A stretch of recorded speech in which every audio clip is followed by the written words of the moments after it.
Right now, the Middle East is standing on a geopolitical fault line that many experts warned was coming, but few expected to trigger this quickly. If you are looking at the region today, what you are seeing is not a victory lap or a surgical strike followed by a clean exit. Instead, the world is witnessing an American administration that reportedly bet everything on a 4 to 5 day lightning war, and is now staring down the barrel of a sprawling conflict with no clear off-ramp. Is it possible for a superpower to miscalculate so fundamentally that it walks into a strategic trap of its own making? This isn't just a question of military tactics, it's a question of global credibility. Iran has officially rejected a ceasefire offer from Donald Trump, and the consequences are already being measured in American lives. 3 US service members are confirmed dead, several more are seriously wounded, and the Strait of Hormuz, the world's most critical energy artery, is at a virtual standstill. To understand how we reach this point, we have to look past the headlines and into the high-stakes gamble that defined Operation Epic Fury. The plan was elegant in its simplicity. Decapitate the Iranian leadership, watch the regime fracture, and offer a ceasefire from a position of total dominance. It was designed to be quick, clean, and perfect for cable news. However, the intelligence community issued a stark warning that was ultimately ignored. Killing a top leader doesn't disable a state like Iran. It radicalizes it. Imagine you have a business partner, and every advisor you trust tells you that burning down their office won't get you a better deal. It will only lead to a counterattack and years of chaos. If you light the match anyway, you are no longer a strategist. You are a gambler whose luck has just run out. Today, we are going to break down the 3 critical receipts that prove this operation is shifting from a planned strike to a strategic quagmire, and why the world you woke up in today is measurably more dangerous than the one you lived in just last week. So let's take a step back to examine why this situation matters on a global scale. This conflict isn't just about 2 nations. It involves the global economy and the very foundation of international deterrence. When a US president ignores the CIA's warnings that an assassination would activate proxy networks from Yemen to Lebanon and Iraq, the result is a multi-front war. There are 4 key elements at play here. First, the military positioning. US bases in Bahrain, Kuwait, and the UAE are no longer just deterrents. They have become targets for 8th-wave retaliatory strikes.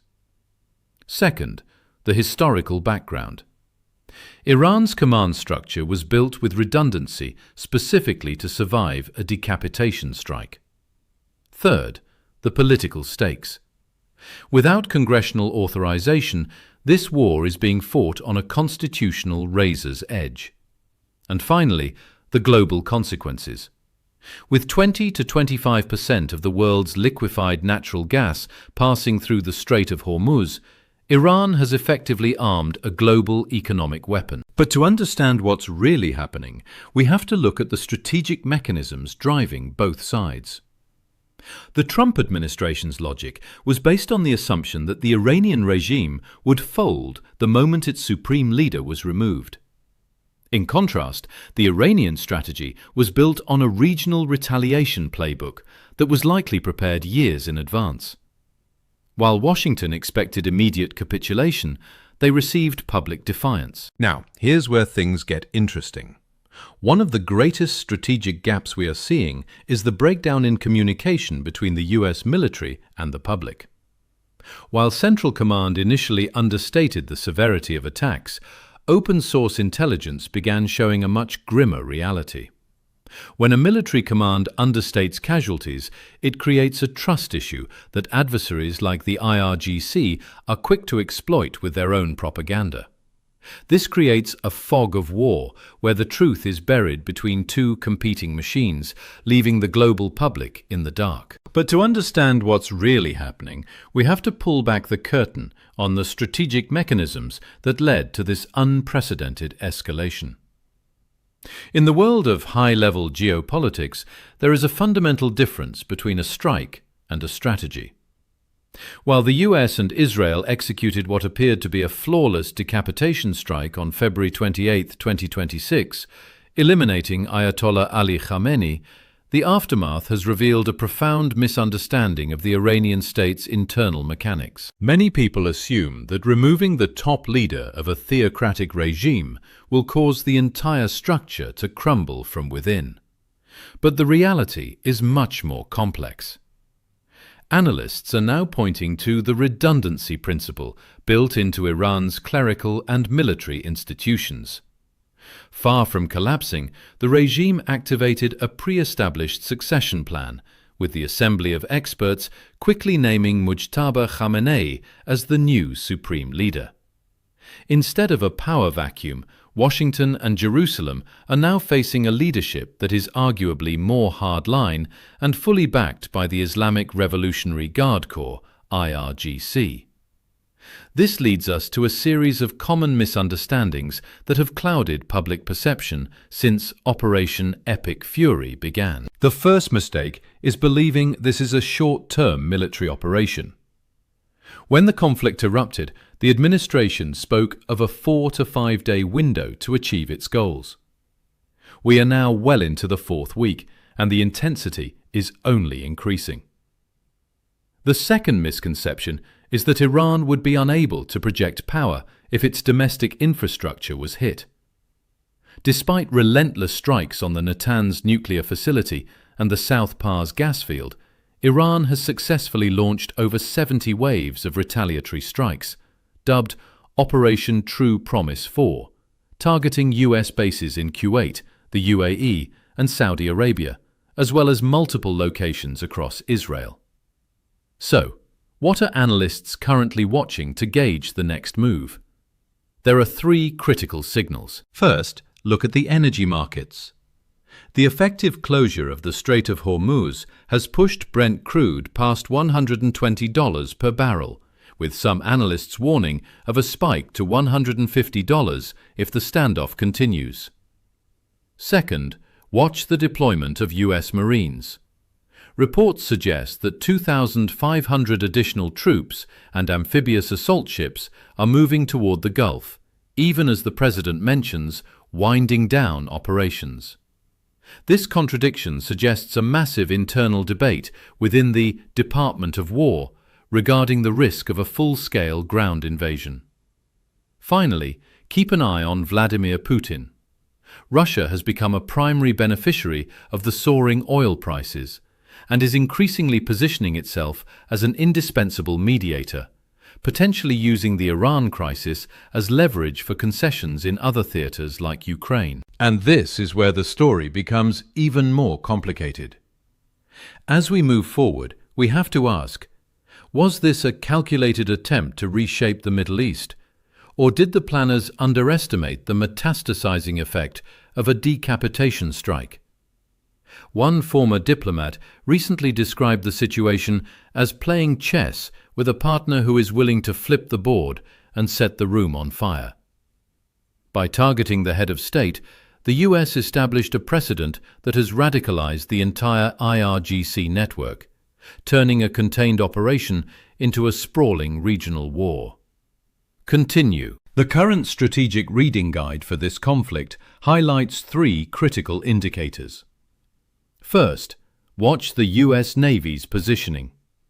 The arrival of the USS Abraham Lincoln and the USS Gerald R. Ford in the Gulf signals a shift from precision airstrikes to a sustained maritime blockade. Second, keep a close eye on the Oman Channel. Historically, Muscat has been the primary back channel for US-Iran de-escalation. If this channel remains silent, or if mediators are publicly rebuffed, it suggests that both Washington and Tehran have moved beyond the point of diplomatic return. Third, observe the domestic reaction within the United States. As the Department of War, under Secretary Pete Hegseth, ramps up operations, the lack of a formal congressional declaration remains a significant political vulnerability that could fracture the American war effort if casualties continue to rise. But to understand what's really happening, we have to look at the possible scenarios that analysts are currently gaming out.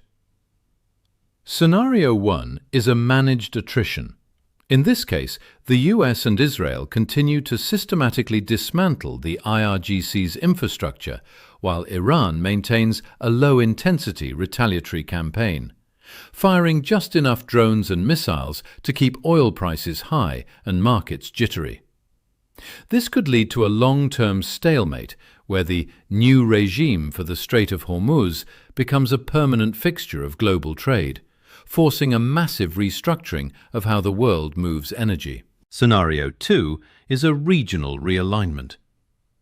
If the US cannot secure the strait, regional powers like Saudi Arabia and the UAE may be forced to seek their own security arrangements with Tehran or Moscow. We are already seeing signals of this, with Gulf states intercepting Iranian drones but publicly distancing themselves from the US offensive. If the American umbrella is perceived as failing to protect regional energy exports, the entire security architecture of the Middle East, built over the last 80 years, could collapse in a matter of months. And this is where the story becomes even more complicated. There is a third, darker scenario: the escalation spiral. If Iran perceives an imminent threat to its new leadership, or if the US launches a ground operation to seize the coastline, the axis of resistance could activate its sleeper cells globally. Intelligence agencies are already on high alert for asymmetric attacks in Western capitals, and the FBI has recently activated counter-terrorism task forces following suspicious incidents on US soil. In this scenario, the war doesn't stay in the Gulf, it comes home. Before we conclude, let's look at the warning signs that things are about to get worse. Analysts are looking for red line movements, such as the deployment of Iranian midget submarines equipped with advanced mines, or the sudden evacuation of non-essential US personnel from embassies in the region. These are the quiet signals that usually precede a major kinetic event. Here is your analyst checklist to follow this situation intelligently. Monitor the daily SITREP from the Department of War for updates on Operation Epic Fury. Watch for any video proof of life for Mujtaba Khamenei. His continued absence is a massive volatility factor. Follow the Brent crude index. Any sustained move toward $130 suggests the blockade is winning. Observe public statements from European allies. If they begin to break rank, the US will be diplomatically isolated.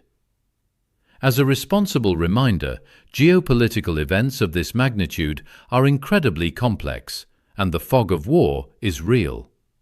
Information evolves quickly, and it is vital to verify sources and avoid spreading unconfirmed reports during an active conflict. If you found this deep dive breakdown useful, don't forget to subscribe to the Briefing Room for more independent geopolitical analysis. We are closely monitoring every development in this conflict, and you need to be here when the next major shift occurs. What do you think? Did the administration walk into a trap, or is this the epic fury needed to finally reshape the region? Drop your thoughts in the comments below. I read every single one. Thank you for watching, and we'll see you in the next briefing.